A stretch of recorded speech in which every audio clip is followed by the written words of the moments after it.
ఒక ఒక healing prayer లేకుండా, ఒక స్వస్థత ప్రార్థన లేకుండా, ఒక స్వస్థత సభ లేకుండా, ఒక ప్రేయర్ టవర్‌కి రాయకుండా, కనీసం యెషయా కూడా వచ్చి ప్రార్థన చేయకుండా, తన సొంత ప్రార్థనతో సంపాదించిన ఆయుష్ కాదా ఇది? వినడా దేవుడు? ఒక యాజకుడు, ఒక ప్రవక్త కావాల్సొచ్చింది ఆయనకి. లేదు, లేదు, లేదు. నీ ప్రార్థన కూడా దేవుడు వింటాడు. ఎళ్లి ఒక మూలకెళ్ళి కాలు పట్టుకో ఒకసారి. నా ఆధారం నీవే ప్రభు, నా దిక్కు నీవే ప్రభు. ఒక్కసారి కనికరించు. నేనైతే అసలు సంసోన్ ప్రార్థన చూసి షాక్ అవుతున్నా అసలు.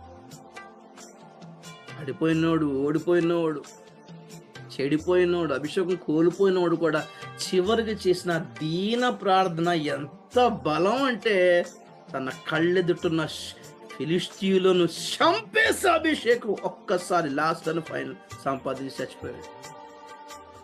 ఫైనల్ చివరిగా ఒక్కటే ప్రభువా, అందరిని చంపేస్తాను.